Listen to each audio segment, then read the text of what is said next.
ദൈവത്തിരുനാമത്തിന് മഹത്വമുണ്ടാവട്ടെ. കർത്താവിൽ പ്രിയരെ, നമ്മൾ കർത്താവിൻ്റെ മഹത്തായ ഗിരിപ്രഭാഷണം മത്തായിയുടെ സുവിശേഷത്തിൽ നിന്ന് നമ്മൾ പഠിച്ചുകൊണ്ടിരിക്കുകയാണല്ലോ.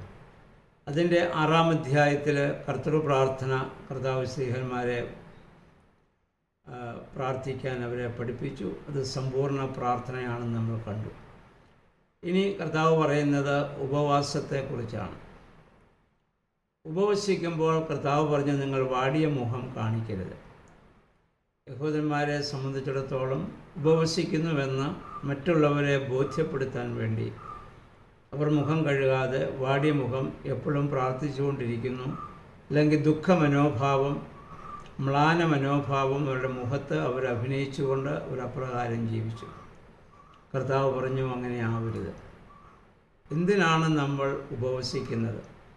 ഭക്ഷണം വെടിഞ്ഞ് ഉപവാസത്തിൻ്റെ ലക്ഷ്യം, ഞാൻ ഒരു നേരത്തെ ഭക്ഷണം വെടിയുന്നുവെങ്കിൽ ആ ഭക്ഷണം ശേഖരിച്ചു വയ്ക്കാനല്ല, അതില്ലാത്തവന് നൽകുന്നതിന് വേണ്ടിയിട്ടാണ്.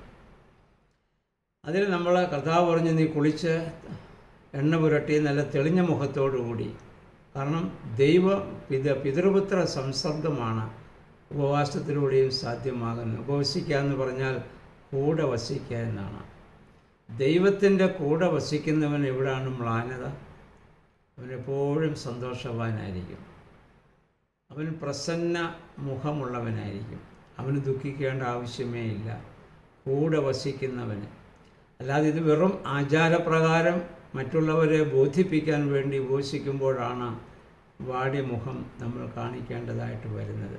കർത്താവ് ശിഷ്യന്മാരെ പഠിപ്പിച്ചു, നിങ്ങൾ ഉണർവുള്ളവരായി പ്രസന്ന മുഖത്തോടുകൂടി നിങ്ങൾ ഉപവസിക്കുക, ദൈവത്തിൻ്റെ കൂടെ നിങ്ങൾ വസിക്കുക. ആ ഉപവാസത്തിൻ്റെ പ്രാർത്ഥനകളും ആരാധനാക്രമങ്ങളും എല്ലാം നമ്മുടെ ആ പ്രസന്നതയിലേക്ക്, സ്വർഗീയ സന്തോഷത്തിലേക്ക് വഴി നടത്തുന്ന അനുഭവങ്ങളായി തീരണം. ഉപവസിക്കുമ്പോൾ ആ സമയത്ത് നമ്മളൊക്കെ ശരീരത്തിന് ഭക്ഷണം വേണ്ടെന്ന് വെച്ച് ആത്മീയമായ ഭക്ഷണമാണ് ഉപവാസത്തിലൂടെ നമ്മൾ നേടുക. ആ സമയത്ത് പ്രാർത്ഥനകളിലും വേദവായനകളിലും ധ്യാനത്തിലൊക്കെ ആയിട്ട് നമ്മൾ കൂടുതൽ സമയം നമ്മൾ ചിലവഴിക്കുകയാണ്.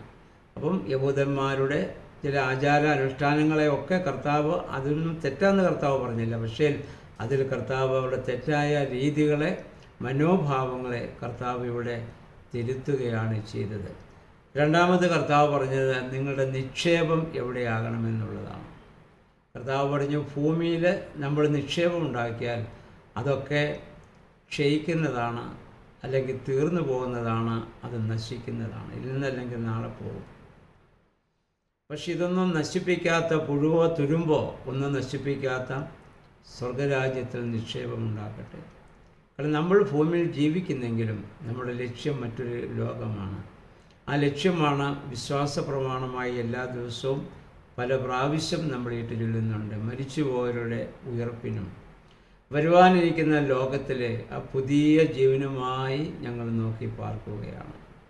ആ പുതിയ ജീവന് വേണ്ടി ആ ലോകത്തെ ലക്ഷ്യമാക്കി നമ്മൾ ജീവിക്കുകയാണ്. അപ്പോൾ കർത്താവ് പറഞ്ഞു, നിങ്ങളുടെ സമ്പാദ്യം എവിടെയായിരിക്കുമോ അവിടെയായിരിക്കും നിങ്ങളുടെ ഹൃദയം.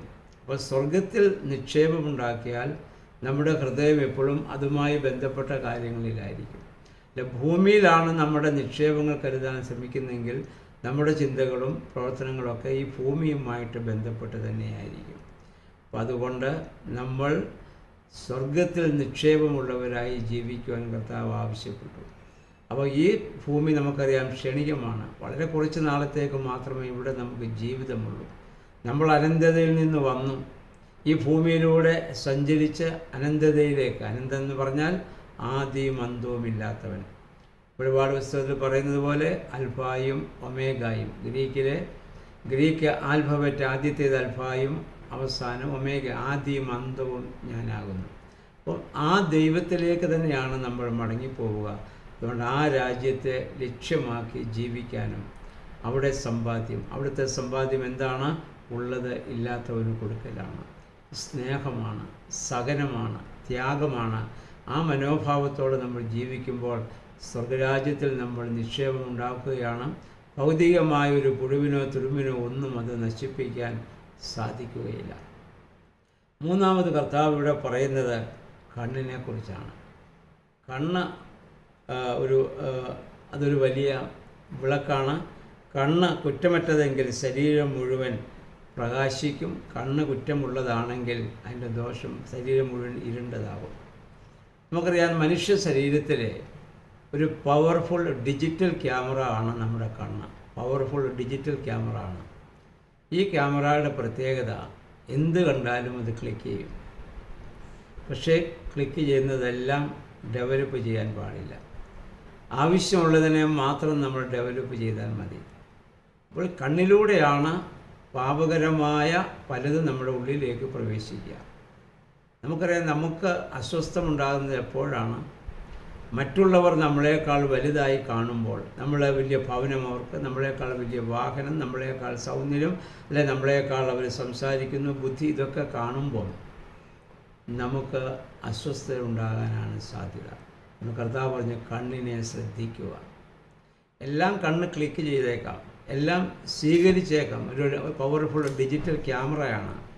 പക്ഷേ അതൊക്കെ അതിൽ പ്രവേശിച്ചോട്ടെ, പക്ഷെ അത് മുഴുവൻ നമ്മുടെ മനസ്സിൽ വെച്ചിരുന്ന് അതിനെ ഡെവലപ്പ് ചെയ്യാൻ പാടില്ല. അതൊക്കെ നമ്മൾ തള്ളിക്കളയുക. അതിൽ നല്ലത് മാത്രം, പോസിറ്റീവായിട്ടുള്ളതിനെ മാത്രം നമ്മൾ സ്വീകരിക്കുക എന്നുള്ളതാണ്. കാരണം കണ്ണിലൂടെയാണ് മിക്കവാറും പാപങ്ങളൊക്കെ നമ്മുടെ ഹൃദയത്തിലേക്ക് പ്രവേശിക്കുന്നത്. അതുകൊണ്ടാണ് കർത്താവ് പറഞ്ഞത് കണ്ണിനെ വളരെ ശ്രദ്ധിക്കുക. അത് വെളിച്ചമുള്ളതാണെങ്കിൽ ശരീരം മുഴുവൻ വെളിച്ചമാണ്, കണ്ണിരുണ്ടതാണെങ്കിൽ മൊത്തം ഇരുട്ട്. നമുക്ക് കണ്ണടച്ച് പിടിച്ചാൽ മൊത്തം ഇരുട്ടായിട്ടാണ് നമുക്ക് തോന്നുക. കണ്ണ് നമുക്ക് തുറന്നിരുന്നാൽ പ്രകാശം നമുക്ക് എല്ലാം ഇവിടെയുള്ള എല്ലാ വസ്തുക്കളെയും നമുക്ക് കാണാൻ സാധിക്കുകയും ചെയ്യും. അതുകൊണ്ട് കർത്താവ് ആ കാര്യം പറയാനുള്ള, ഈ കണ്ണിനെക്കുറിച്ച് കർത്താവ് പറയാനുണ്ടായ സാഹചര്യം അതാണ്. പിന്നെ കർത്താവ് പറഞ്ഞത് 6-ാം അധ്യായം പറഞ്ഞു, 2 യജമാനന്മാരെ നിങ്ങൾക്ക് സേവിപ്പാൻ കഴിയുകയില്ല. അങ്ങനെ വന്നാൽ ഒരുവനെ സ്നേഹിച്ച് മറ്റവനെ നിങ്ങൾ ദ്വേഷിക്കും. നമ്മുടെ നാട്ടിലൊരു പഴമൊഴിയുണ്ട്, ഇരുവള്ളത്തിൽ കാല് വയ്ക്കരുത്. ഇരുവഞ്ചിയിൽ കാല് വെച്ച് യാത്ര ചെയ്താൽ ഏറെ സമയം നമുക്ക് മുന്നോട്ട് പോകാനാവില്ല. കാരണം വെള്ളത്തിലൂടെ, അങ്ങനെ ഇരുവഞ്ചിയിൽ കാല് വെച്ചാൽ വെള്ളത്തിലൂടെ അങ്ങോട്ടും ഇങ്ങോട്ടും നീങ്ങും. അപ്പോൾ നമ്മൾ വെള്ളത്തിൽ വീഴും. അതെന്ന് പറഞ്ഞാൽ മറ്റേ സുവിശേഷം പറഞ്ഞ ദൈവത്തെയും ദ്രവ്യത്തെയും മാമോൻ എന്ന വാക്ക് ഉപയോഗിച്ചിട്ടുണ്ട്. നമുക്കൊരു യജമാനൻ, കാരണം ദൈവത്തെ പോലെ തന്നെ മനുഷ്യനെ സ്വാധീനം ചെലുത്തുന്ന ഒരു ശക്തിയാണ് ധനമെന്ന് പറയുന്നത്. അപ്പം അതിനുള്ള നമ്മുടെ മനോഭാവത്തെക്കുറിച്ച് കർത്താവ് അത് പറയുന്നുണ്ട്. അപ്പം അത് നമ്മൾ വളരെ ശ്രദ്ധിക്കേണ്ട ഒരു കാര്യമാണ്, സമ്പത്തിനോടുള്ള നമ്മുടെ മനോഭാവം. അതൊരു യജമാന തുല്യമായി പലപ്പോഴും നമ്മൾ അതിനെ കൊണ്ട് നടക്കുന്നുണ്ട്. അപ്പോൾ കർത്താവ് പറഞ്ഞു, ഒന്നിൽ ഒരു യജമാനനെ നിങ്ങൾ സ്വീകരിക്കുക. ഒന്നി ദൈവത്തെ സ്വീകരിക്കുക, അല്ലെങ്കിൽ സമ്പത്തിനെ സ്വീകരിക്കുക. മരുഭൂമിയിലെ പരീക്ഷയിൽ നമുക്കറിയാം, പിശാച് യേശുവിന് വാഗ്ദത്തം ചെയ്ത ഒരു വലിയ വാഗ്ദത്തമായിരുന്നല്ലോ 3-ാമത്തെ പരീക്ഷ. ലോകത്തിലുള്ള സകല സൗഭാഗ്യങ്ങളും സകല അധികാരങ്ങളും ഒക്കെ കാണിച്ചിട്ട് ഇതൊക്കെ എൻ്റേതാണ്, എന്നെ നമസ്കരിച്ചാൽ ആരാധിച്ച് ഇതെല്ലാം നിനക്ക് തരാമെന്ന് പറഞ്ഞു. കർത്താവ് പറഞ്ഞു, സാത്താനെ എന്നെ വിട്ടുപോകും, നിൻ്റെ ദൈവമായ കർത്താവിനെ വന്ദിച്ച് അവനെ മാത്രമേ ആരാധിക്കാവൂ എന്ന് എഴുതിയിരിക്കുന്നു. അപ്പോൾ ദൈവമാണ് ഏറ്റവും വലിയ സമ്പത്ത്, അവനാണ് ഏറ്റവും വലിയ യജമാനൻ. ആ ദൈവത്തിന് നമ്മൾ വിധേയപ്പെട്ട് ജീവിക്കുവാനുള്ള ആഹ്വാനമാണ് കർത്താവ് നൽകുന്നത്. അതിനുശേഷം സമ്പത്തിനെക്കുറിച്ചുള്ള മനുഷ്യൻ്റെ മനോഭാവം എന്തായിരിക്കണമെന്ന് കർത്താവ് പറയുന്നുണ്ട്. അതാണ് മത്തായിയുടെ സുവിശേഷം 6-ാം അധ്യായത്തിൻ്റെ 25 മുതൽ 34 വരെയുള്ള വാക്യം നമ്മൾ കാണുന്നത്. കർത്താവ് പറഞ്ഞത് ആ സമ്പത്തിനോടുള്ള മനോഭാവം പക്ഷിയെപ്പോലെ ആയിരിക്കാൻ കർത്താവ് പറഞ്ഞു. ആകാശത്തിലെ പറവകളെ നോക്കുവിൻ, അത് വിതയ്ക്കുന്നില്ല, കൊയ്യുന്നില്ല, കളപ്പുരയിൽ ശേഖരിക്കുന്നില്ല, എന്നാൽ ദൈവം അവയെ അത്ഭുതകരമായി വഴി നടത്തുന്നുണ്ട്. എന്ന് പറഞ്ഞാൽ നമ്മൾ ഒരു ജോലിയും ചെയ്യണ്ട, നമ്മൾ വെറുതെ ഇരുന്നാൽ മതിയെന്നല്ല കർത്താവ്. നമുക്കറിയാം, പക്ഷികളൊക്കെ ഭക്ഷിക്കുന്നത് നമ്മൾ എഴുന്നേൽക്കുന്നതിന് മുമ്പ് അത് എഴുന്നേൽക്കുന്നുണ്ട്, അതന്വേഷിച്ച് കണ്ടെത്തിയാണ് ഭക്ഷിക്കുക. പക്ഷേ അതിൻ്റെ പ്രത്യേകത, അന്നന്ന് ആവശ്യമുള്ളത് മാത്രമേ അത് പ്രകൃതിയിൽ നിന്ന് സ്വീകരിക്കത്തുള്ളൂ. അന്നന്ന് ആവശ്യമുള്ളത് മാത്രം. നെല്ലോ ഗോതമ്പോ വിളഞ്ഞു കിടക്കുന്ന പാടത്തേക്ക് ഒരു പക്ഷികളെ അഴിച്ചു വിട്ടാൽ സന്ധ്യ വരെ അത് കുത്തിപ്പെറുക്കി ഇങ്ങനെ ഭക്ഷിക്കുന്നത് കാണാം. സന്ധ്യയാകുമ്പോൾ അതെന്ത് ചെയ്യും? അത് അന്നത്തെ ഭക്ഷിച്ചിട്ട് മടങ്ങി അതിൻ്റെ കൂട്ടിൽ പോയി വിശ്രമിക്കും.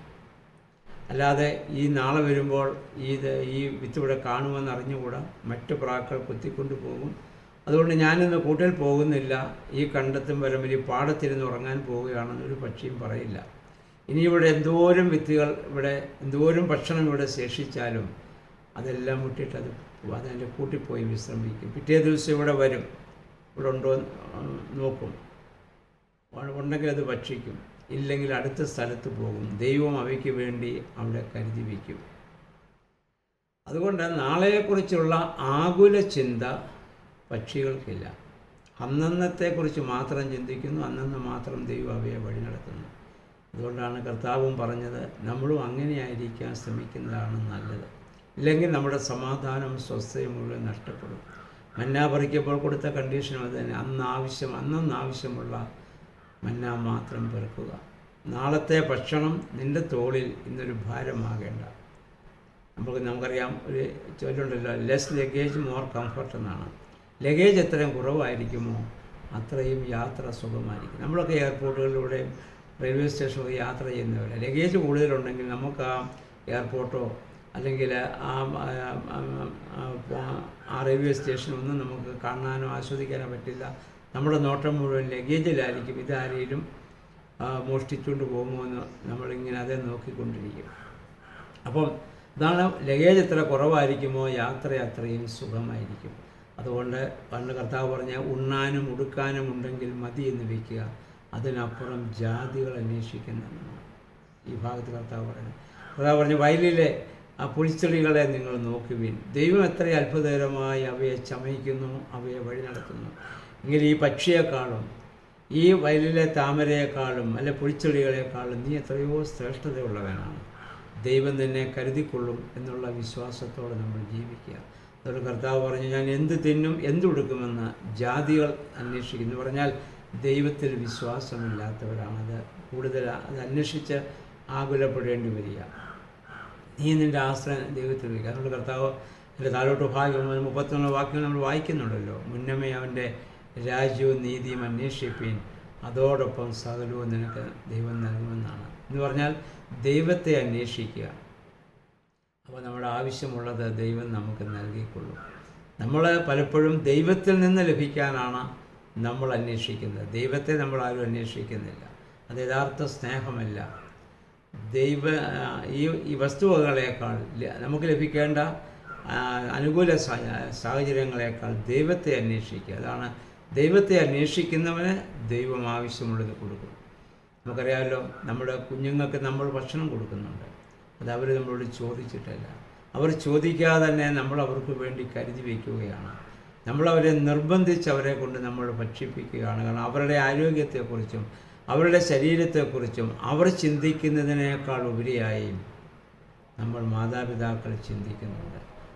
അപ്പോൾ അങ്ങനെയാണ്, പെറ്റതള്ള മറന്നാൽ പോലും ഞാൻ മറക്കുകയില്ല എന്ന് അരുളിച്ചത് ദൈവം എത്രമാത്രം നമ്മളെക്കുറിച്ച് ചിന്തിക്കുന്നുണ്ട്, നമുക്ക് വേണ്ടി കരുതുന്നുണ്ടെന്നുള്ള ബോധ്യത്തോടെ ജീവിക്കാൻ നമുക്ക് സാധിക്കണം. എന്നിട്ട് ഈ പാരഗ്രാഫിൻ്റെ അവസാനം പറയുന്നു, അന്നന്നത്തെ ദോഷം അന്നന്ന് അനുഭവിച്ചാൽ മതി എന്ന് പറഞ്ഞാൽ, നാളത്തെ ഭാരം ഇന്നെൻ്റെ തോളിൽ വേണ്ട. ഇന്നത്തെ സന്തോഷവും ഇന്നത്തെ ദുഃഖവും ഇന്നത്തെ പ്രശ്നവും മാത്രം ഇന്ന് ഞാൻ അനുഭവിച്ചാൽ മതി. 10 വർഷം കഴിഞ്ഞ്, 25 വർഷം കഴിഞ്ഞ്, 50 വർഷം കഴിഞ്ഞ് എന്ത് സംഭവിക്കുമെന്ന് ഓർത്ത് ഞാൻ ഭാരപ്പെടേണ്ട കാര്യമില്ല. കാരണം ഞാൻ ഈ ഭൂമിയിൽ ഇല്ലാതിരുന്നപ്പോഴും ഈ ഭൂമിയുണ്ട്, ഞാൻ ഈ ഭൂമിയിൽ നിന്ന് മാറ്റപ്പെട്ടാലും ഈ ഭൂമി ഉണ്ടാവും. അപ്പോൾ അതോർത്ത് നമ്മൾ കൂടുതൽ ഭാരപ്പെടേണ്ട കാര്യമില്ല.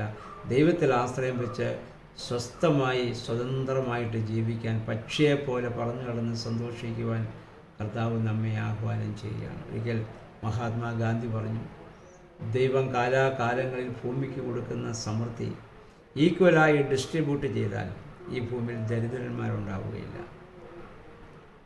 എല്ലാ പക്ഷിമൃഗാദികൾക്കും സസ്യലതാദികൾക്കും മനുഷ്യനും ജീവജാലങ്ങൾക്കെല്ലാം ഭക്ഷിച്ച് മിച്ചം വെക്കാനുള്ളത് ദൈവം കാലാകാലങ്ങളിൽ കൊടുക്കുന്നുണ്ട്. പക്ഷേ ഇവിടെ എന്താ പ്രശ്നം? ഒരുവൻ്റെ ആർത്തി മറ്റൊരുവന് ദാരിദ്ര്യമുണ്ടാക്കുന്നുവെന്ന് ഗാന്ധിജി പറഞ്ഞു. സത്യമല്ലേ അത്? ഒരു വ്യക്തിയുടെ ആർത്തി മറ്റുള്ളവൻ്റെ കൂടെ പിടിച്ചെടുക്കാനുള്ള ശ്രമം, ഒരു രാജ്യത്തിൻ്റെ ആർത്തി മറ്റൊരു രാജ്യത്തെ പട്ടിണിയിലേക്ക് കൊണ്ടുപോകുന്ന ഒരു സാഹചര്യം.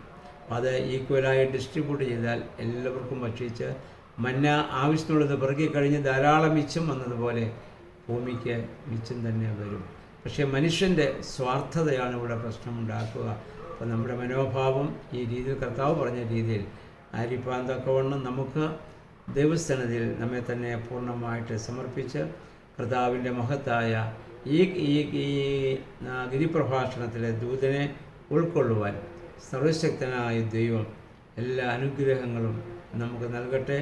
അതനുസരിച്ച് നമ്മുടെ ജീവിതത്തെ നമ്മുടെ ഈ ജീവിതത്തെ നമുക്ക് ക്രമപ്പെടുത്താൻ വേണ്ടി ദൈവസ്ഥാനത്തിൽ നമ്മെ തന്നെ പൂർണ്ണമായിട്ട് നമുക്ക് സമർപ്പിക്കാം. ദൈവം അതിന് നമ്മെ സഹായിക്കട്ടെ.